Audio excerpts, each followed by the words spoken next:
So, tonight, chapter 6. This having been said, the Venerable Subhuti asked the Buddha, Bhagavan, will there be any beings in the future, in the final epoch, in the final period, in the final 500 years of the Dharma ending age, who give birth to a perception of the truth of the words of a sutra such as that spoken here? And the Buddha said, Subhuti, do not ask, will there be any beings in the future, in the final epoch, in the final period, in the final 500 years of the Dharma ending age, who give birth to a perception of the truth of the words of a sutra such as that spoken here? Don't ask. Because surely, Subhuti, surely in the future, in the final epoch, in the final period, in the final 500 years of the Dharma ending age, there will be fearless bodhisattvas who are capable, virtuous, and wise, who give birth to the perception of the truth of the words of a sutra such as that spoken here. Indeed, Subhuti, such fearless bodhisattvas will have honored not just one Buddha, and they will have planted auspicious roots before not just one Buddha. Surely, Subhuti, such fearless bodhisattvas will have honored countless, hundreds and thousands of Buddhas, and they will have planted auspicious roots before countless, hundreds and thousands of Buddhas. In the words of a sutra such as that spoken here, they are sure to gain perfect clarity of mind. The Tathagata knows them, Subhuti, by means of his Buddha knowledge, and the Tathagata sees them, Subhuti, by means of his Buddha vision. The Tathagata is aware of them, Subhuti, for they all produce and receive a measureless, infinite body of merit. And how so? Because, Subhuti, these fearless bodhisattvas do not create the perception of a self, nor do they create the perception of a being, a life, or a soul. Nor, Subhuti, do these fearless bodhisattvas create the perception of a dharma, much less the perception of no dharma. Subhuti, they do not create a perception nor no perception. And why not? Because, Subhuti, if these fearless bodhisattvas created the perception of a dharma, they would be attached to a self, a being, a life, and a soul.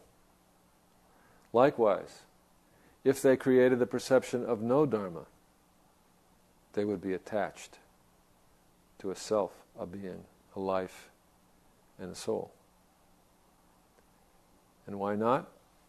Because surely, Subhuti, fearless bodhisattvas do not cling to a dharma, much less to no dharma. This is the meaning behind the Tathagata saying, a dharma teaching is like a raft. If you should let go of dharmas, how much more so no dharmas? So that's chapter 6. So we left off last week with the discussion. The logic was very similar, but the subject was different. The attributes of a Buddha. That is, the question was, how is a Buddha a Buddha? And how are we, as awakened human beings, awakened human beings? What are the attributes? Are there attributes? And the Buddha had said, we can see and appreciate an awakened person by means of attributes that are no attributes. That's how the Buddha had explained. Attributes that are no attributes. So there are attributes, but they are no attributes. So, on the one hand, there are no specific qualities that would identify an awakened person. No graspable, identifiable attributes or qualities. And on the other hand, we know an awakened person. There are attributes. That is, in other words, there's a difference between us when we're awakened and us when we're not. But the difference is not a difference that is distinct or graspable. And when we come to practice, we're always looking for a distinction, a difference that we can identify and grasp, and we don't find that kind of difference. And yet, at the same time, there is a distinct and important difference. It's just that it's hard to put your finger on it. It's hard to point to it. And this is called attributes that are no attributes. And in a way, it also suggests a kind of radical non-self-consciousness. That is, the awakened person doesn't perceive in himself or herself any attributes that make him or her awakened. She is respecting awakening, she is striving for awakening, she's making efforts in that direction, but she doesn't see anyone who is awakened. And she doesn't see any awakened qualities in herself. So there's a tremendous simplicity in this and a tremendous humility that comes from not seeing within oneself anything that can be called awakening. Some kind of, benefit that you got, some kind of awakening that you have, or some kind of awakening that you're trying to get. It's beyond that. And maybe when we, from the outside, are looking at a person who evidences these qualities, which are no qualities, we can get the feeling, we can appreciate that some such person may be awakened, though we can't put our finger on it exactly. We can't really be sure exactly. I think that all the things about awakening that we can be sure of, that we can put our finger on, all the special qualities that we can identify in great spiritual masters, are probably entirely our projections, not the actual qualities of awakening. And these projections, can be useful, but in the end, they will all prove to be false, and we may be, very crestfallen and disappointed if we think that those projections are supposed to be true. Anyway, the point is that this is all, pretty sensible. It really does make sense. It's not just the Buddha trying to say paradoxical things. It's actually very very directly how it really is. But it is hard to understand and appreciate because we're so used to thinking in a very different way. And so in this passage that we just read, Subhuti also finds it hard to understand and appreciate, and so that's why he asks this. He said, gee, this is really hard to understand, and as we know in traditional, he's saying to the Buddha, as we know in Buddhism there's a tradition that as time goes on, human beings decrease in capacity, they become more stupid, less disciplined, less able to practice, the times become more confusing and worse and worse. There's a kind of teaching like this in Buddhism that everything's impermanent, so why isn't the Dharma impermanent? Well, the Dharma is impermanent because things go on to such a way that people have less capacity to understand, and so the Dharma eventually passes away. There's that kind of teaching in Buddhism. So Subhuti is saying, well, gee, if this is so hard to understand now, when you, Buddha, are here right in front of us teaching us this, and I'm barely getting it, how are they going to get it at that time when everybody is so dim-witted and the conditions for understanding are so much less good than they are now, and you're not around to guide us, and it's just the blind leading the blind. How is anybody going to understand it then? Surely they won't be able to understand it then. So that's what he's asking. And the Buddha reassures him that there will be beings, even then, even now, even in our time, whether this is the end time, the Dark Ages, who knows? There's different calculations. Maybe these are the Dark Ages or not, I don't know. But anyway, it's a long time since the Buddha's time, and we could argue in such a distracting age as ours, is it even possible to dream of realizing these teachings? And the Buddha reassures the Buddha, yes, yes, yes, don't worry. Even in the darkest of times, even in the least advantageous of times, there will be beings who will be capable of understanding this. These fearless bodhisattvas, and remember, we remarked last time on the importance of the word fearless, that fearlessness is a mark of bodhisattvas, an adjective always applied to bodhisattvas. These fearless bodhisattvas will be able to understand, because although they themselves, like maybe us, will lack the skill and the talent and the discipline to understand, they will be able to understand because in the unknown past, many lifetimes ago, they have served and made offerings to countless Buddhas. And in doing so, they have planted powerful, auspicious roots. They've accrued so much good karma that despite their shortcomings, they will blossom in their understanding because of this past heritage of devotion. And this means us too, so that even though our capacities may be greatly limited, we can rest assured that is our human birthright, that in the past we wouldn't be here, I think is the idea. We wouldn't be here as human beings in these truly outstanding and delightful circumstances, in this beautiful room with such nice people. That would not happen to us if we did not have in the past some powerful, auspicious roots. And so therefore we can rely on that, even if we ourselves are not so swift. We can rely on that. So despite our many problems and present difficulties, our busyness, our lack of seriousness and discipline, our fading memories, our flagging energies, despite all this, we have a human birthright from the past. So we are capable of practice. The Buddha is telling this to Subhuti. And because of this, as he said in the very beginning of the sutra, the Buddha sees us, the Buddha knows us, and then it says, we will all, by virtue of this birthright and this being seen and being known by the Buddhas, we will all produce and receive, it says. We will produce and receive equally measureless bodies of merit.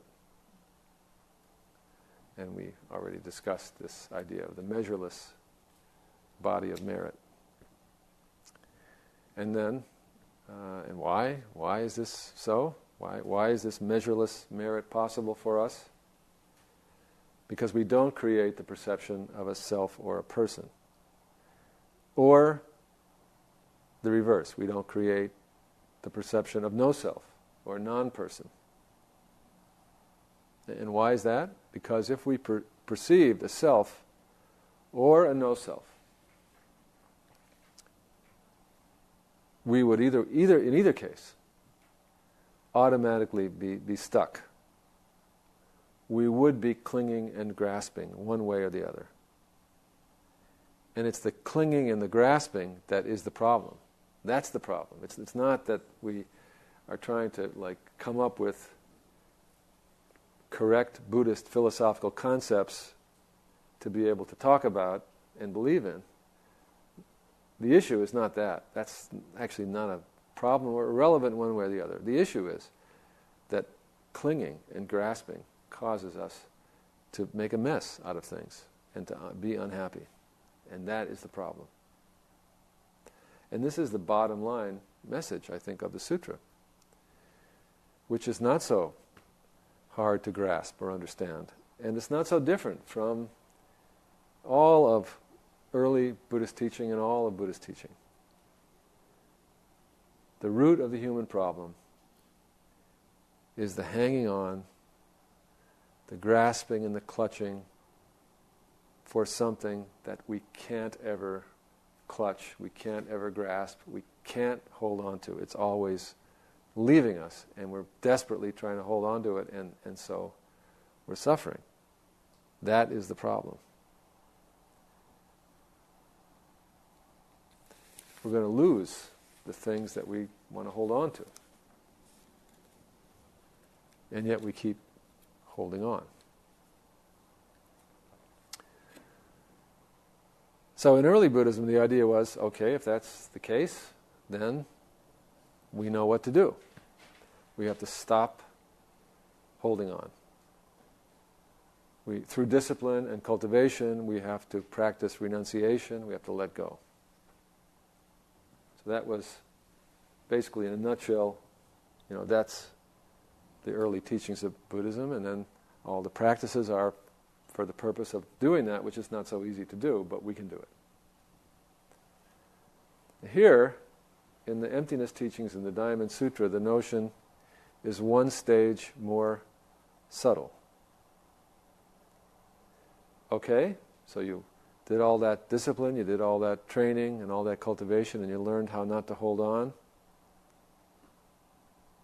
But if you still think there's anything at all there, a self, a soul, a person, others, a world to grasp, even though you aren't grasping it, if you think it's there, even though you're not grasping, if you think you're there, if you think there's something to let go of, and someone who is going to do the letting go, then in that very notion, although you're not seeing it, you're not noticing it, there's already clinging. And as soon as something happens, you'll be right back where you were before.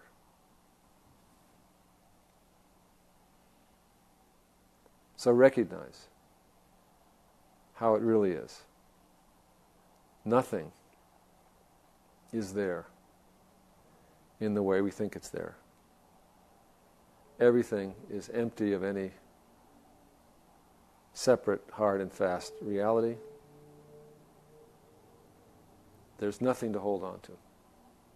So why hold on? How can you hold on when you understand this? There's no one to hold on to anything. How can you try to hold on when this is clear to you? You can't even hold on to the teachings. You can't even hold on to the practice. So with this more subtle understanding and recognition, the basic ground of practice shifts from a moral act, renouncing the world, to a metaphysical or spiritual commitment. It's not a matter of renouncing the world, letting go of the world. It's a matter of recognizing the nature of the world and the nature of the self. And when you recognize the nature of the world and the nature of the self, by this very recognition, graspability is dissolved. You recognize that the world is exactly ungraspable. The self is exactly ungraspable, which is why all our grasping is so painful. Grasping the ungraspable is a frustrating thing. And life is very frustrating because of this. It's almost like exactly what we decide we want and need, exactly that we can't get by virtue of our projection of that something that we think we need. So, he says at the end of this passage, so Dharma teaching is like a raft. It's an expedient device. It's a vehicle to get to the other side, the other shore. But once you are there on the other side, the other shore, on solid ground, which is no ground, then why would you need this clunky, heavy-duty raft? Why would you want to be carrying it around all the time? So you can safely discard it. The Buddha says here, if you should let go of dharmas, how much more so no dharmas? So in other words, you let go of everything, and also you let go of the insistence that you let go of everything.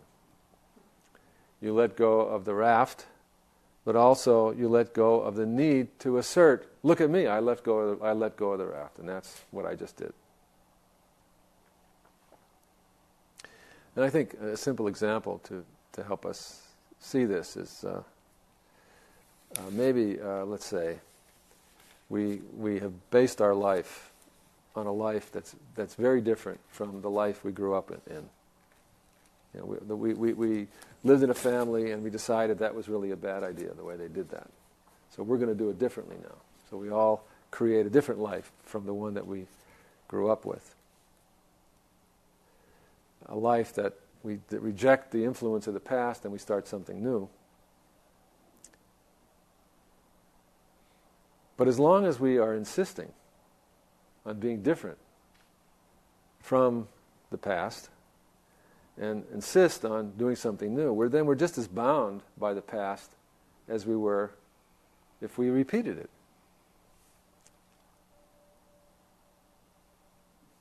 Rejecting the life we no longer want to be influenced by is like letting go of dharmas. And getting over the need to reject that life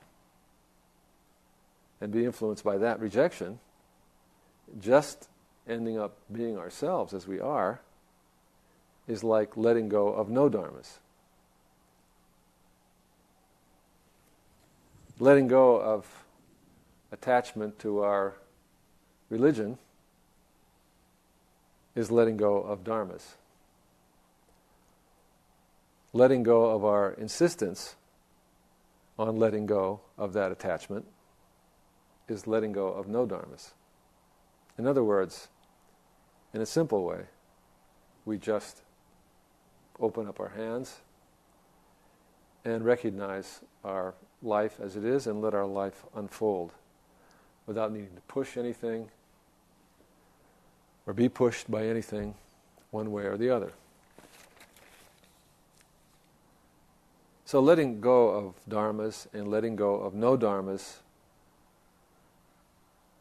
means being free of reactivity, of compulsion, of drivenness. It means being free to go up or down, right or left, to hold on or let go according to circumstances in a natural way, in a commonsensical, natural, free way. It's being motivated by kindness and a simple spirit without any goading or any obsession.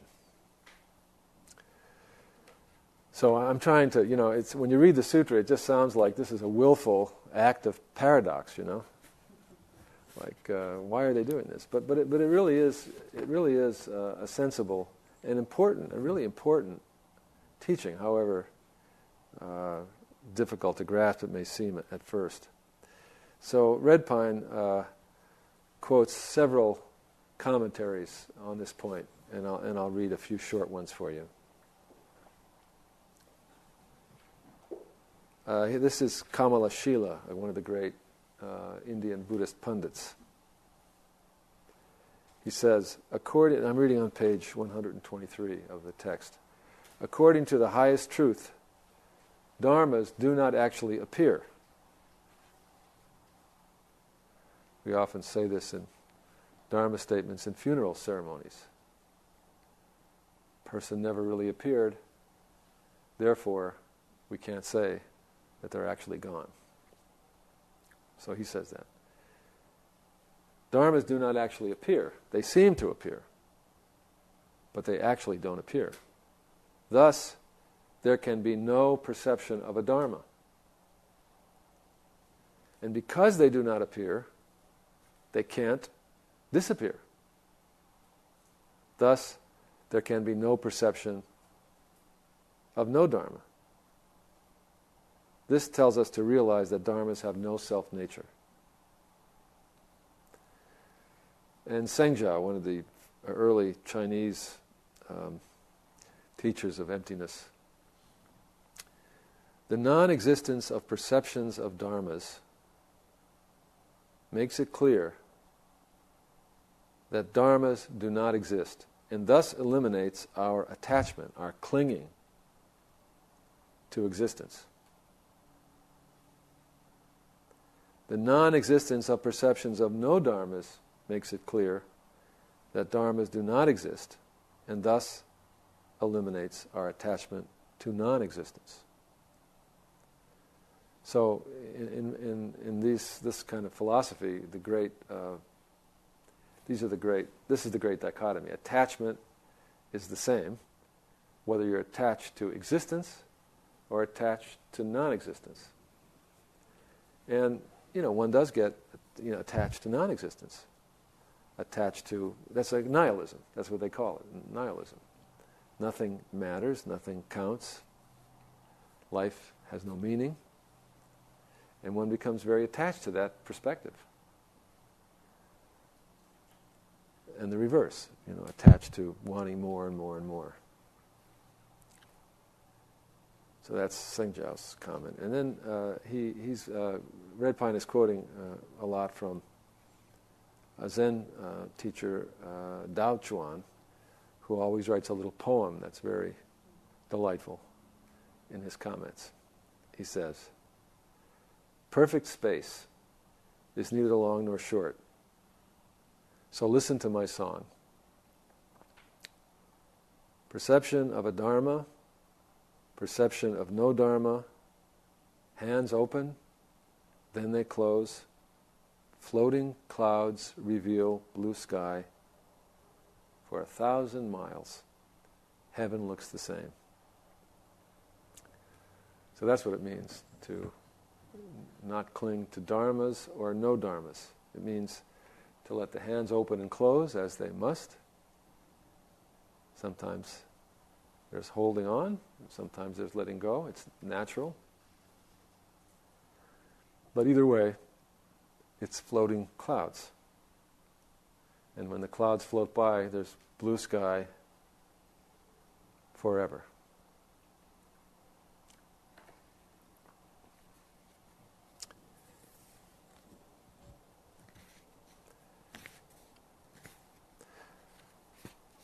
So now we're going to go on to chapter 7. We're zooming along tonight. Chapter 7.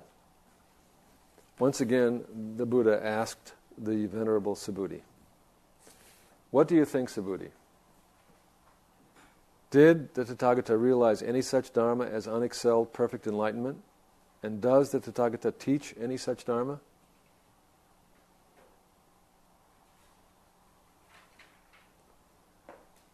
In other words, okay, so I've just said that don't be attached to dharma or no dharma, cast the teaching aside like a raft, so am I teaching anything? Is there anything am I talking about anything? Can you identify any teaching here, Subhuti? And the Venerable Subhuti answered, "Bhagavan, as I understand the meaning of what the Buddha says, the Tathagata did not realize any such dharma as unexcelled, perfect enlightenment. Nor does the Tathagata teach such a dharma. And why? Because this dharma, realized and taught by the Tathagata, is incomprehensible and inexpressible. And it's neither a dharma nor a no dharma. And why? Because sages arise from what is uncreated."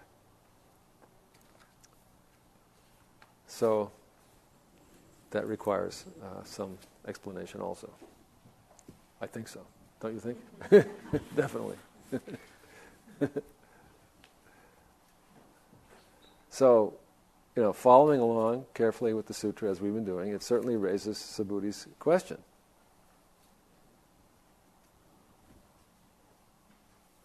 Did the Buddha, so then, is there anything to all this? Shouldn't we just pack up and go home? Why are we wasting all our time here?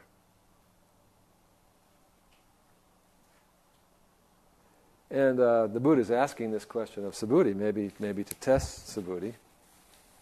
And Subhuti answers, no. There is no such thing, in other words, as unexcelled perfect enlightenment. There is no such thing as unexcelled perfect enlightenment. It doesn't exist. The Buddha never taught any such thing. And why is that? Because such a thing as unexcelled perfect enlightenment would be, if it was something that the Buddha taught, then it would be understandable, it would be graspable, it would be a concept that we could somehow manifest or master. But, Subhuti says, this Dharma that has been realized and taught is incomprehensible and inexpressible. It's beyond anything that could be identified. It can't be an object of perception or conceptual thought. It can't be reduced in any way to something or pinned down in any way. It's not a something or a nothing. It's the ever-present empty nature of things as they already are and have always been. As it's us, as we already are and have always been. It's nothing outside of us or beyond us or extra. So in a way, it's really, how can you say it's anything? It's neither a dharma nor a no dharma, he says. It's not a something or a nothing. And then there's that very odd line at the end. And why? Because sages arise from what is uncreated, as if that somehow explains it. That's why. Because sages arise from what is uncreated.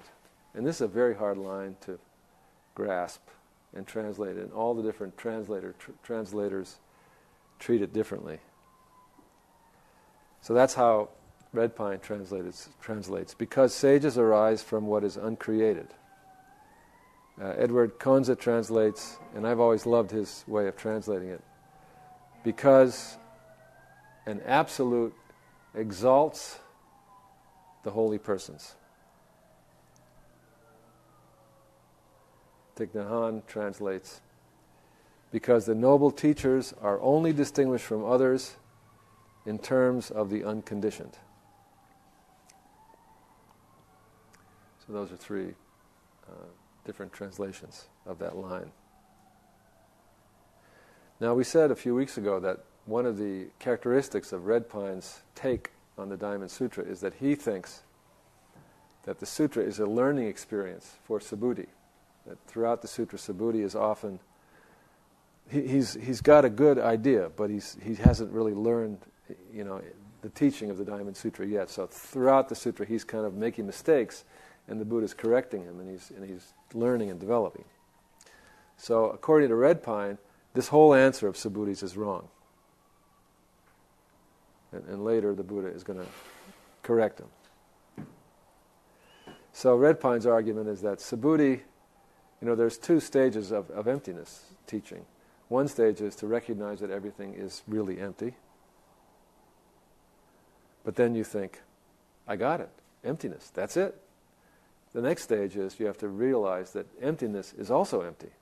There isn't anything to emptiness. Emptiness is not an insight or an understanding or a concept or anything. It's nothing.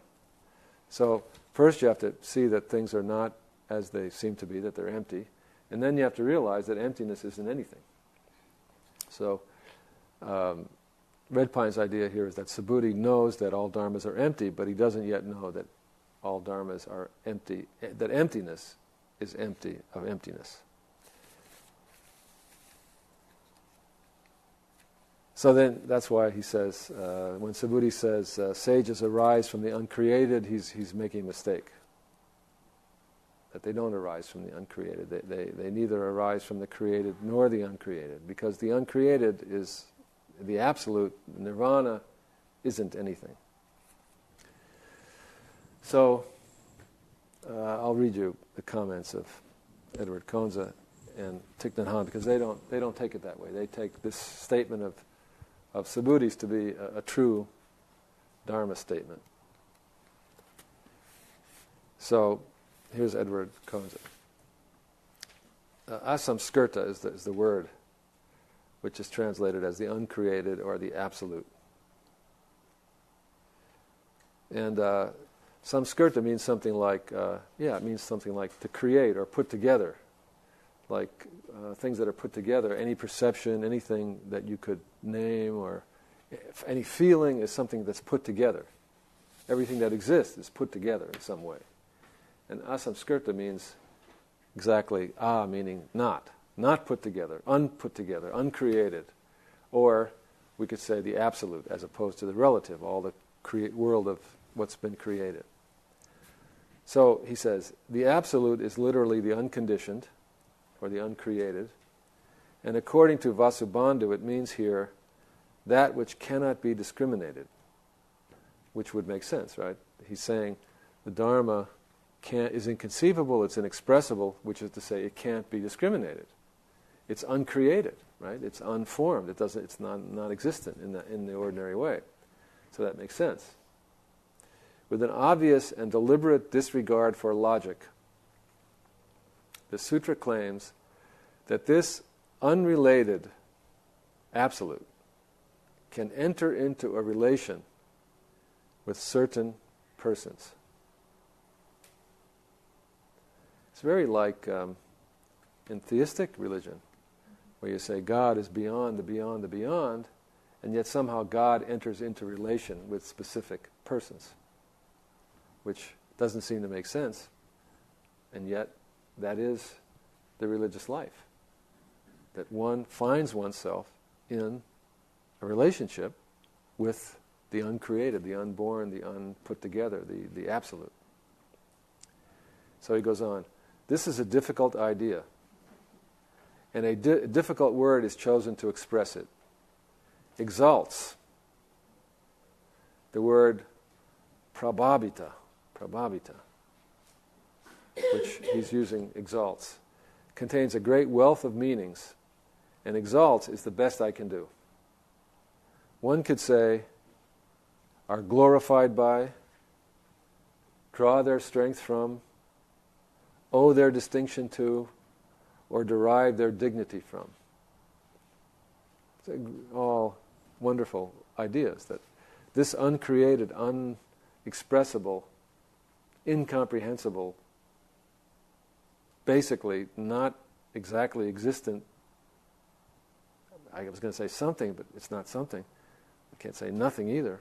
Whatever it is, dignifies us, glorifies us, gives us strength.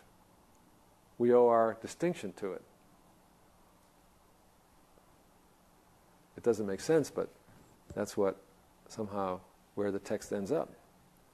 The idea that the holy persons have arisen from the unconditioned, have been produced from it, are brought forth from it. That's the idea. It is as a result of their contact with the unconditioned that they become mighty and powerful, and they thrive. It is by means of the unconditioned that they prevail and excel, and finally they are recognized, characterized, or defined by it, in the sense that they are revealed by it. It is their true nature to be the unconditioned, and that idea is further developed later. So that's a powerful, wonderful comment. And Thich Nhat Hanh, in his usual simple and concrete way, says this.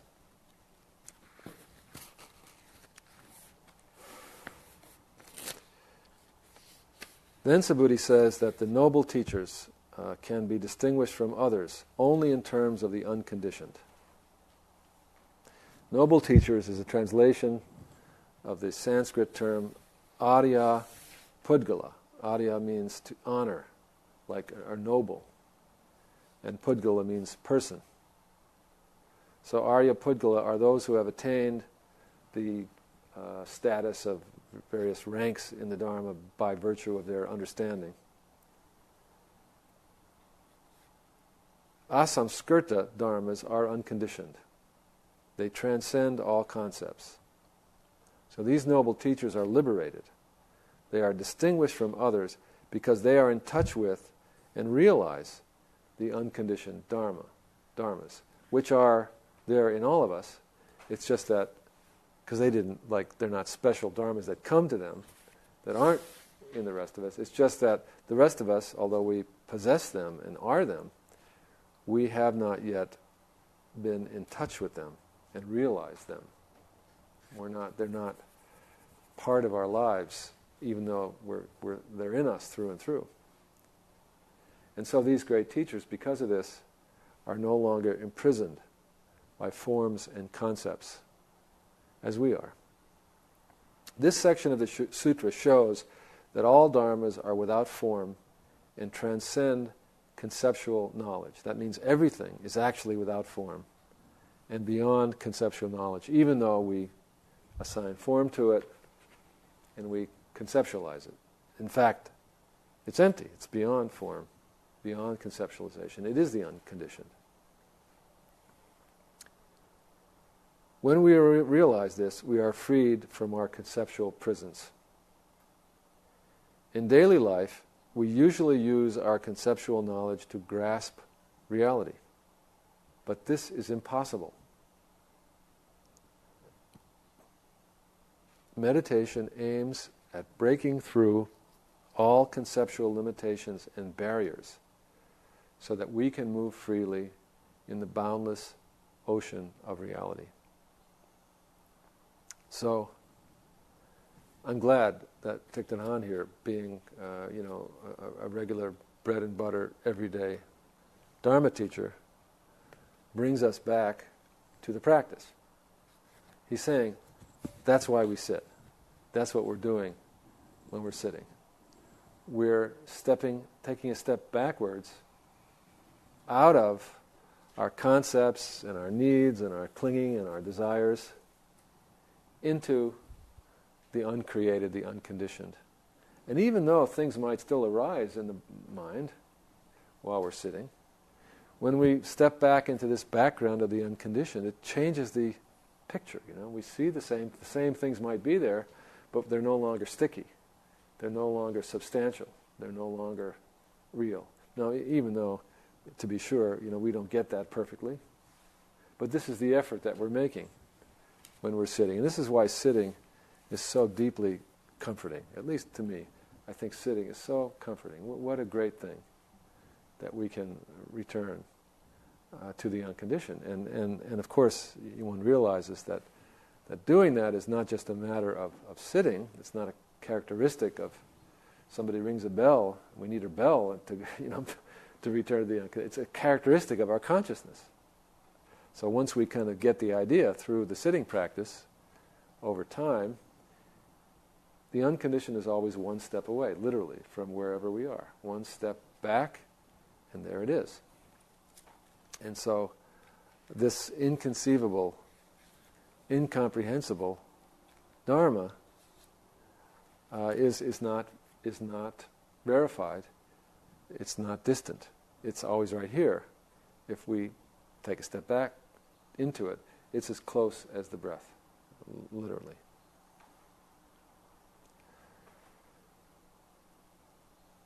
So, I guess I'm agreeing with Edward Konza and Thich Nhat Hanh that here, this statement of Subhutis is not meant to be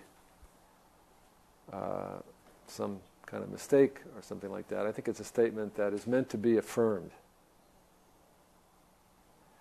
I mean, I think Red Pine's commentary, which he gets from his reading of other traditional commentaries, is not, I would say, not incorrect, and the sutra does support that interpretation.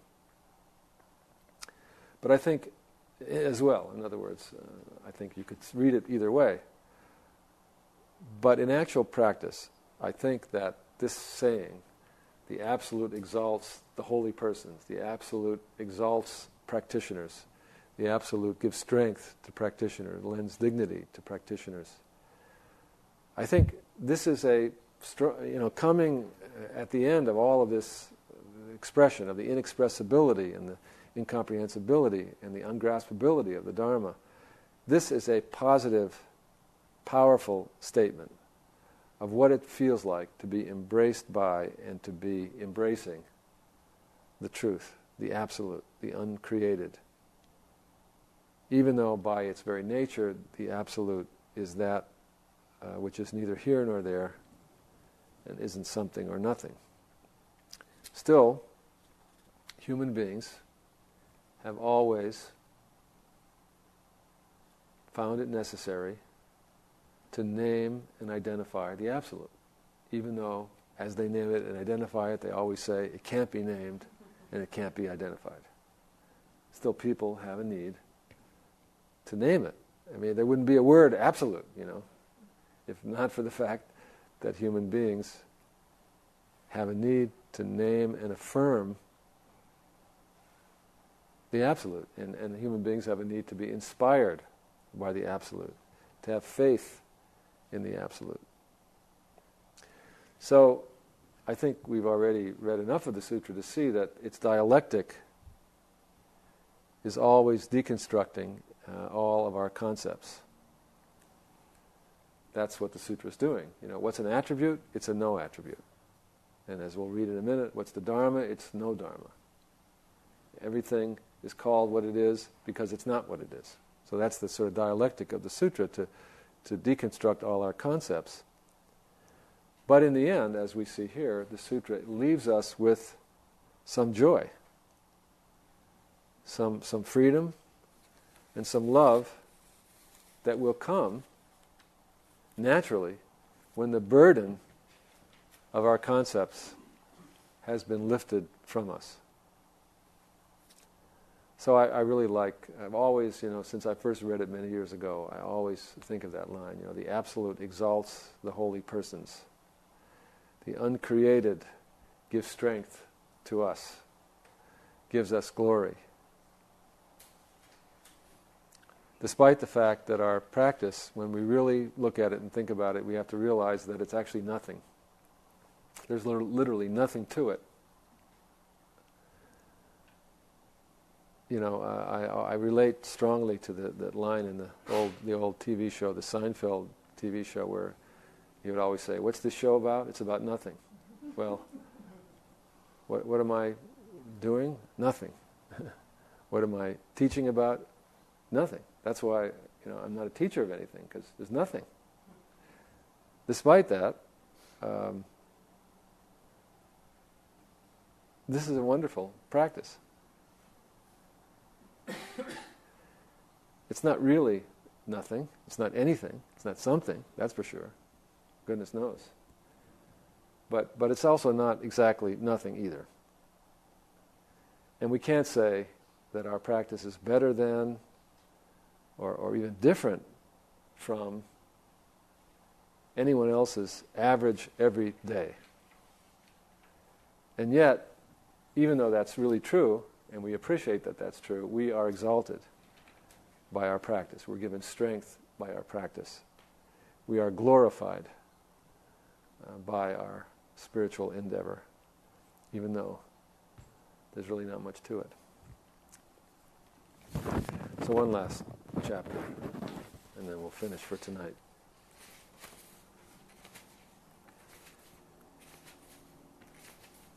The 8th chapter.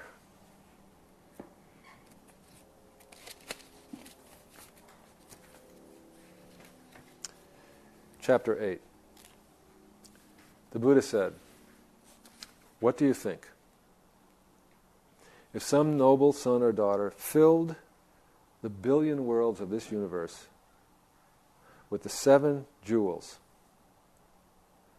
a list of 7, precious stones, and gave them as a gift to the Buddhas, would the body of merit produced as a result of this noble son or daughter be great?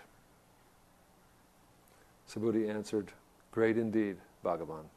The body of merit produced as a result by that noble son or daughter would be great, Sugata. And how so?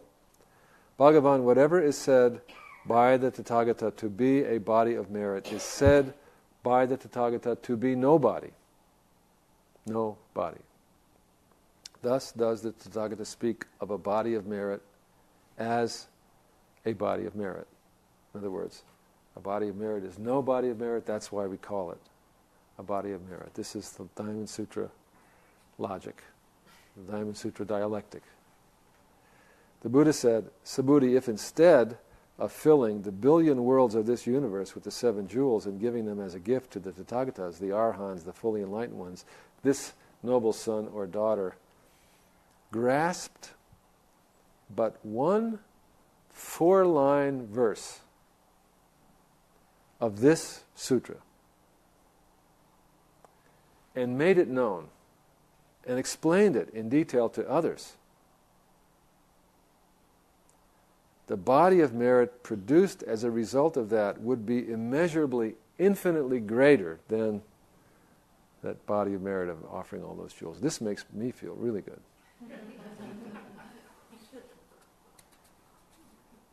And how so, Subhuti? From this is born, from this teaching, the words of this sutra, even any 4 lines, is born the unexcelled perfect enlightenment of Tathagatas, Arhans, and fully enlightened ones. From this are born Buddhas and Bhagavans. And how so? Buddha Dharmas, Subhuti, Buddha Dharmas are spoken of as what?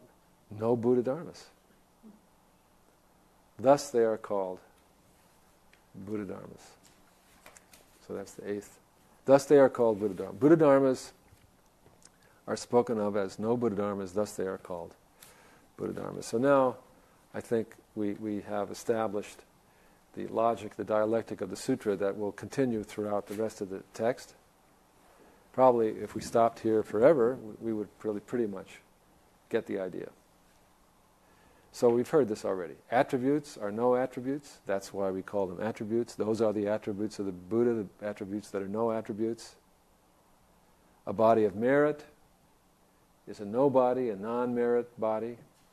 That's why we call it a body of merit. And now Buddha Dharmas are no Buddha Dharmas, and that is why we call them Buddha Dharmas. So there is practice. And we do the practice, and it does make a difference. And we are, I think these are good words, It's not that we're improved by the practice. We're exalted by it. We're glorified by it, I would like to, have my life be a little better. Maybe Buddhism would help. Sorry, your life is not going to be any better. It's just going to be glorified. And exalted. And rendered dignified. Even though you're the same schlemiel you were before.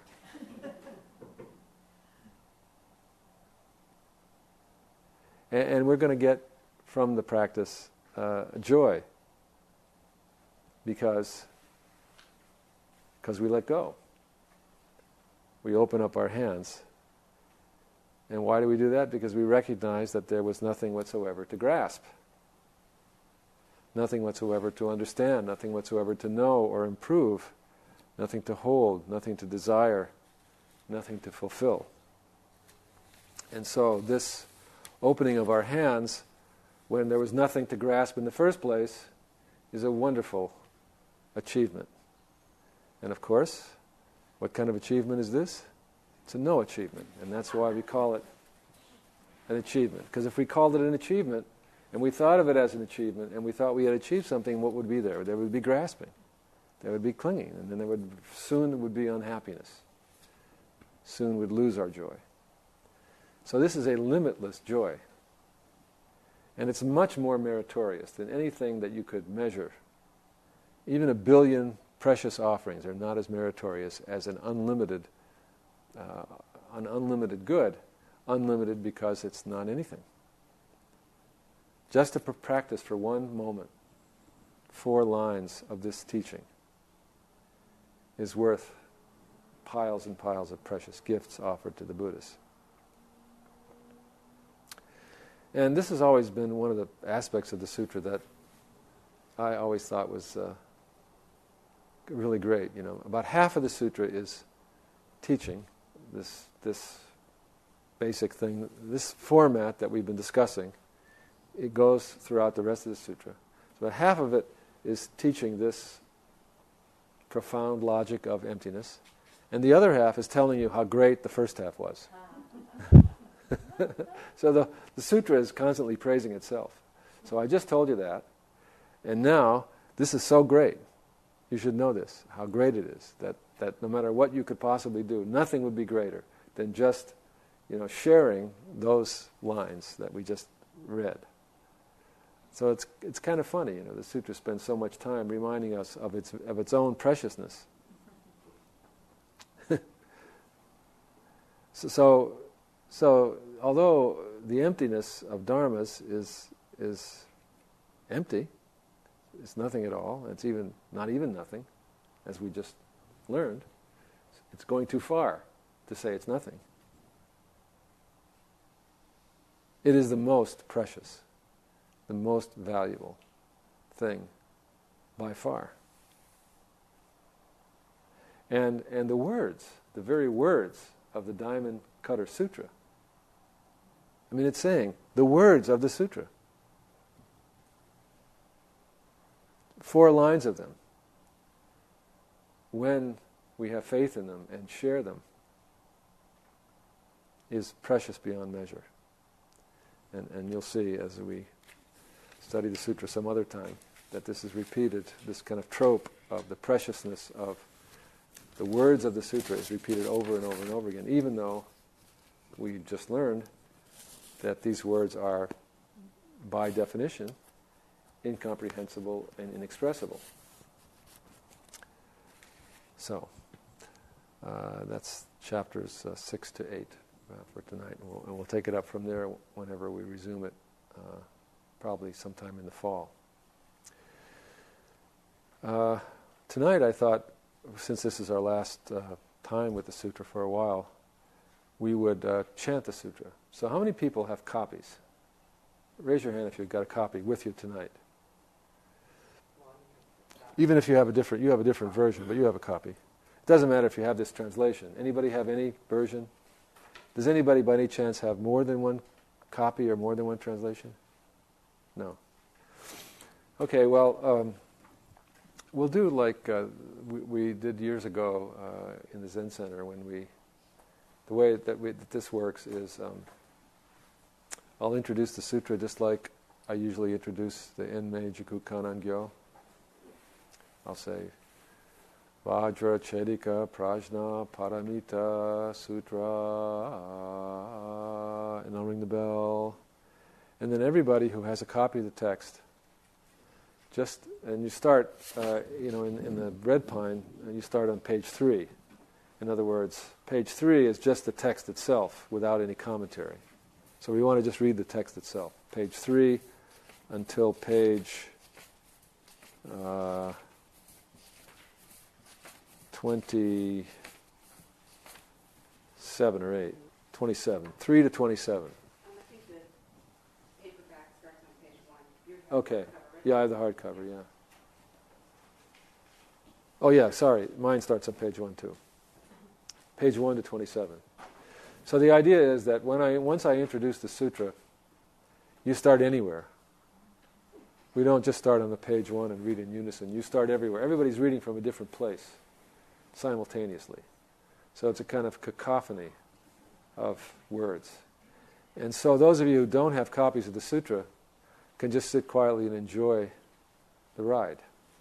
Because it's very fun. You hear sort of snatches of phrases here and there. And it's nice.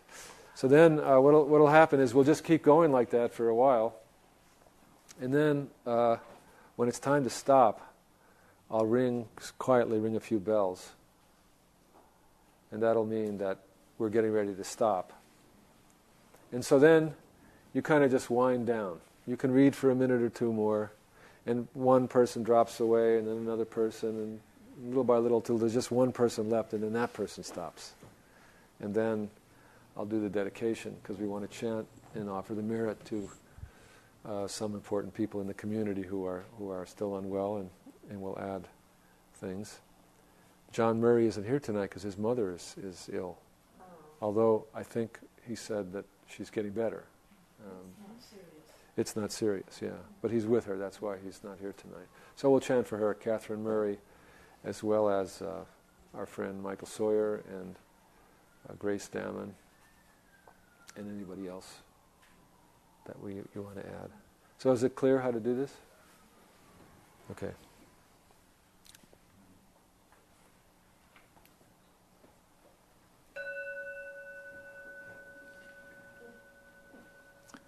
You don't need Mokugyo for this, I don't think. No, I don't think we'll chant the...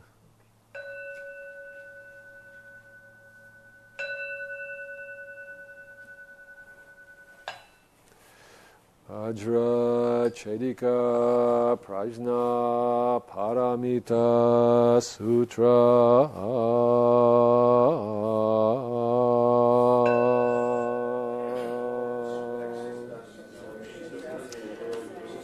Subhuti, what do you think? Does it occur to the Tathagata, I rescue beings? Surely, Subhuti, you should hold no such view. And why not?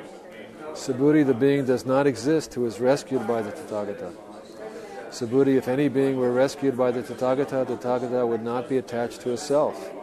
He would be attached to a being, attached to a life, and attached to a soul. Attachment to a self, Subhuti, is said by the Tathagata to be no attachment. Yet foolish people remain attached. And foolish people, Subhuti, are said by the Tathagata to be no people. Thus are they called foolish people. Subhuti, what do you think? Can the Tathagata be seen by means of the possession of attributes? Subhuti replied, no indeed, Bhagavan. As I understand the meaning of what the Buddha says, the Tathagata cannot be seen by means of the possession of attributes. The Buddha said, well done, Subhuti, well done. So it is, Subhuti. It is as you claim. The Tathagata cannot be seen by means of the possession of attributes. And why not? Subhuti, if the Tathagata could be seen by means of the possession of attributes, a universal king would be a Tathagata. Hence, the Tathagata cannot be seen by means of the possession of attributes. The Venerable Subhuti said to the Buddha, as I understand the meaning of what the Buddha says, the Tathagata cannot be seen by means of the possessions of attributes. On that occasion, the Buddha thus spoke this gatha. Who looks for me in form? Who seeks me in a voice? Indulges in wasted effort? And people, such people, see me not. Subhuti, what do you think? Was it due to the possession of attributes that the Tathagata realized unexcelled perfect enlightenment? Subhuti, you should hold no such view. And why not? Subhuti, it could not have been due to the possession of attributes that the Tathagata realized unexcelled perfect enlightenment. Furthermore, Subhuti, someone may claim, those who set forth on the Bodhisattva path announce the destruction or the end of some dharma. Subhuti, you should hold no such view. And why not? Those who set forth on the Bodhisattva path do not announce the destruction or the end of any dharma. Furthermore, Subhuti, if a noble son or daughter took as many worlds as there are grains of sand in the Ganges, and covered them with the 7 jewels, and gave them as a gift to the Tathagatas, the Arhats, the fully enlightened ones, and a Bodhisattva gained an acceptance of the selfless, birthless nature of dharmas, the body of merit produced as a result would be immeasurably, infinitely greater. And yet, Subhuti, this fearless Bodhisattva would not obtain a body of merit.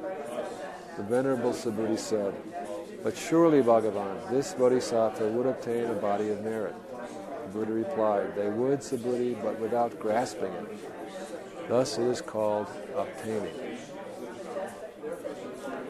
Furthermore, Subhuti, if anyone should claim that the Tathagata goes or comes or stands or sits or lies on a bed, Subhuti, they do not understand the meaning of my words.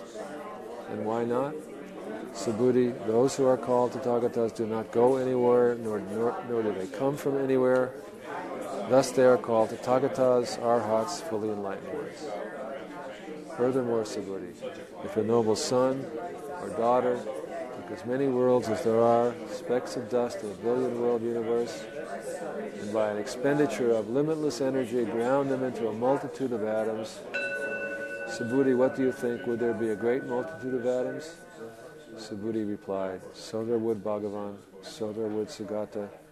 There would be a great multitude of atoms. And why? If a great multitude of atoms existed, Bhagavan, the Tathagata would not have spoken of a multitude of atoms.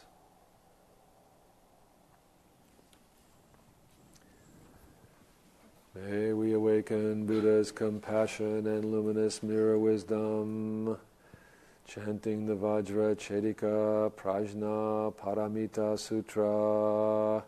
We offer the merit to the health and well-being of our dear Dharma friends, Michael Sawyer and Grace Damon, and for the healing of Janice Hirshhorn and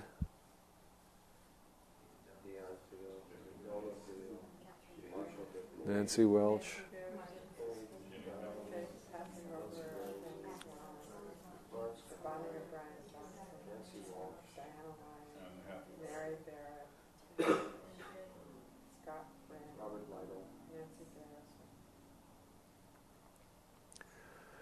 May we, together with them, find peace and healing through Buddha's way. All Buddha's 10 directions 3 times. All beings, Bodhisattvas, Mahasattvas, wisdom.